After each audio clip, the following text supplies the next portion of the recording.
can we discuss how religion and animals come into play and things that you like to talk about with how animals are treated and things that you like to share with people when you talk about animals and say religion and things with Hindu. Can you share things?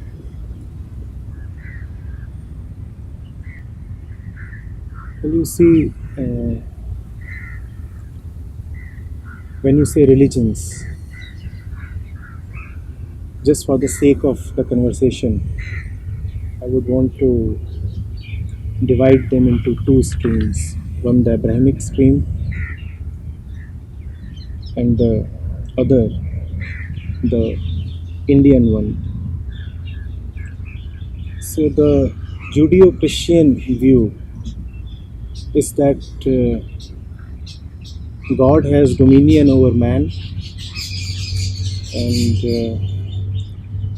man has dominion over animals.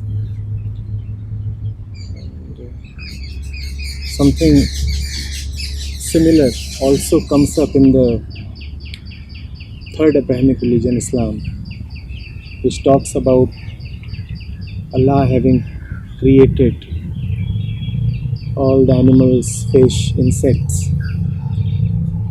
for the sake of man. And then there is the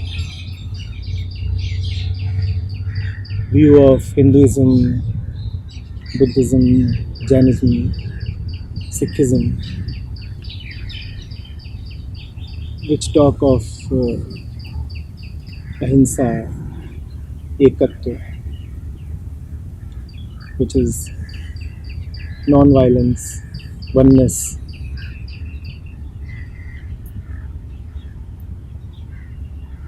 But I'm not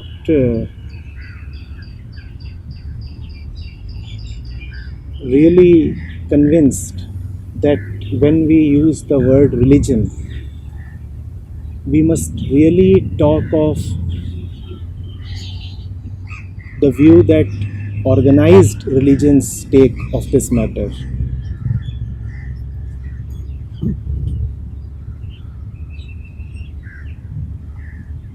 The moment religion is organized, it becomes something man-made. So I'll take your question to mean that we want to talk about religion as such, man, animals, man's inner world, and man's relationship with the so-called outer world, including animals. So there is man, and man lives according to himself in this so-called universe. This universe that appears to him through his senses. There is no other way man perceives the universe. He perceives it through his senses and he interprets it through his reason, through his intellect, and through his knowledge and memory.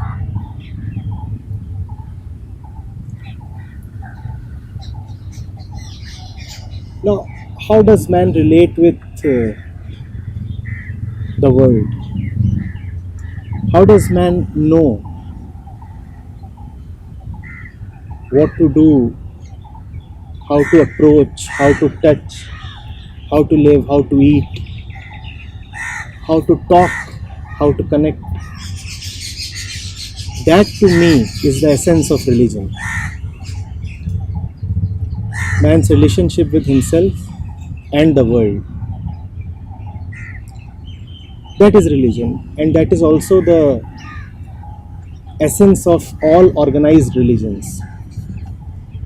Hence, I find it more beneficial to talk about religion itself than the various organized religions. I have named just 6 in the course of this talk, but as you of course know, there are hundreds of them. And would be more useful to directly go into the one rather than the hundreds and get lost in the maze. That's not very useful. So, man's relationship with the universe. See, how do I look at anything, anybody? Depends on how do I look at myself.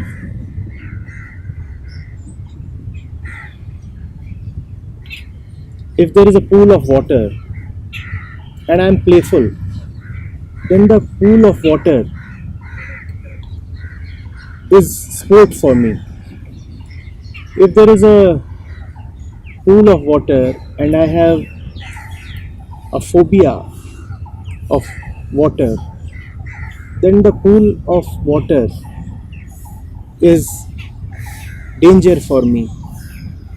If there is a pool of water and I am thirsty, then the pool of water is physical sustenance and survival for me. So depending on who I am and depending on what my concept is, self-concept and self-worth, I take a view of the world. Now if I am someone who is always feeling incomplete within himself, if I am someone who exists in order to take something, snatch something, extract something from the universe in order to fulfill himself, then my view of the universe will be very utilitarian, rather exploitative. So there is that little squirrel there. Even as we talk, she is there with her tail up. How do I look at her? How do I look at her? I could look at her as food, if hunger is what I most identify with. I could look at her as a companion. Whatever is the form she takes for me is very, very intimately related to the form that I have assigned to myself. The squirrel will disappear in a while, and she has indeed disappeared. She is no more there. She is all with herself somewhere. The squirrel will disappear, but that which I carry as myself will not. I will carry it. I will keep carrying it. If I am feeling incomplete, that incompletion will remain irrespective of the temporal presence and disappearance of anything outside of me. If I always feel hollow and hungry, then everything in the universe is but a resource for me. I will want to exploit the man, the woman, the tree, the rock, the child, the animal, just everything. The extent to which I can exploit would depend on my power. And because to me this exploitation is itself a very important value in life, so I value myself according to my ability to exploit. The more I can exploit, consume, plunder and hold, the more I take myself to be. I am bigger if I can exploit more.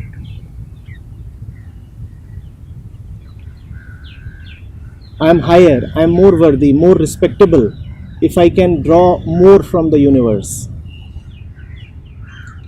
If everything that I have collected as resources as usables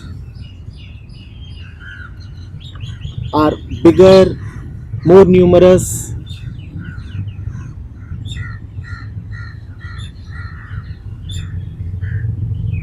more in utility.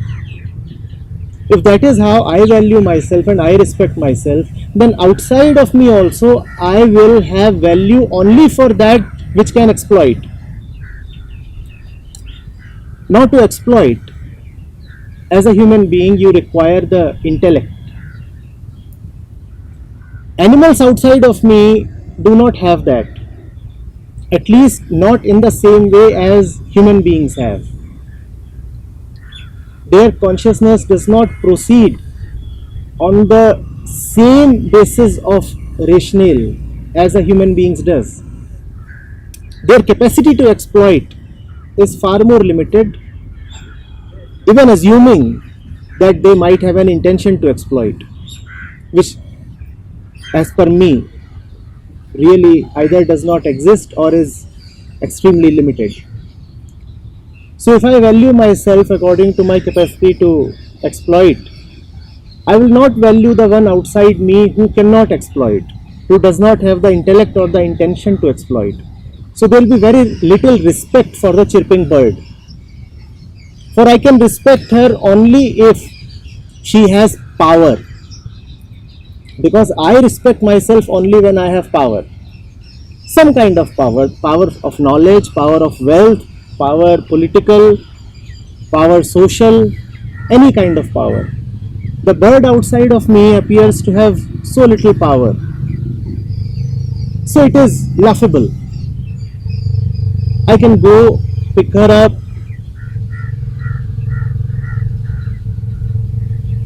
do whatever I want to do with her. Now, if this is how man relates with animals, then man is saying that everything that limits him is valuable.